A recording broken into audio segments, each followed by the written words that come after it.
Nessa aula, a gente vai falar um pouco sobre os mercados mais simples que tem, que são aqueles da aba chamada principais, beleza? Aqui como que vai funcionar? Uma das que a gente mais vai enviar para vocês, trata-se dessas duas aqui de cima e dessa aqui de baixo do empate anula aposta.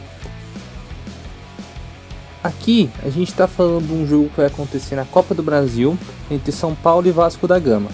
Quando eu mandar aqui resultado final, é muito simples.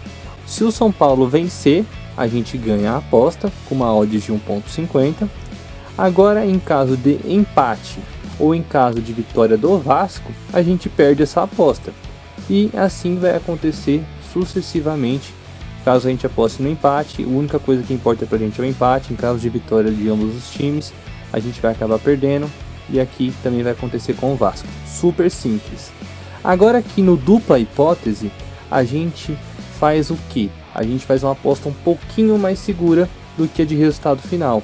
A gente coloca o São Paulo ou o empate pra gente vencer a aposta. E isso vai trazer muito mais segurança pra gente. Porque no caso de empate, aqui a gente perderia a aposta. Aqui no caso não, a gente consegue vencer usando o botão do dupla hipótese, beleza? A gente vai trazer um pouco mais de segurança pra gente. Às vezes também, quando um time é muito favorito, normalmente, a gente acaba enviando essa entrada aqui, o que seria o intervalo barra final do jogo.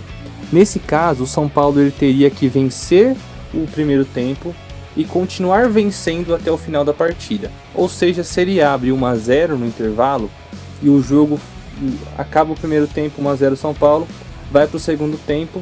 Se o jogo termina 1-0, ele venceu o primeiro tempo e ele continuou vencendo até o final do jogo, beleza?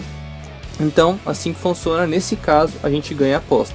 No caso, se o São Paulo empata em 0-0 o primeiro tempo e vence só o segundo tempo, nesse caso a gente perderia a aposta. A gente tem que vencer ambos os tempos, entenderam? Nesse caso a gente aposta sempre quando o time favorito está com uma odds muito reduzida e ele é muito favorito. A gente vai e se aproveita do intervalo barra final do jogo, que é uma coisa um pouco mais exposta, um pouco mais de risco, porque o time, além dele vencer, ele teria que vencer os dois tempos da partida, beleza? Aqui no empate anula aposta, é um que eu gosto muito, que eu uso bastante, que significa o quê? Se eu aposto na vitória de São Paulo, se o São Paulo vencer a partida, a gente ganha essa aposta. Se o São Paulo perde essa partida para o Vasco, a gente perde essa aposta. No caso de empate, o nosso dinheiro é devolvido. Por isso que o nome é empate anula aposta, porque em caso de empate, o dinheiro é devolvido para nossa conta, beleza? Então ela é muito mais segura que apostar, por exemplo, no resultado final, que no caso do empate, a gente perderia a aposta, entenderam? Bem simples, né, pessoal? Agora eu vou seguir para a próxima aula, fechou? Tchau, tchau!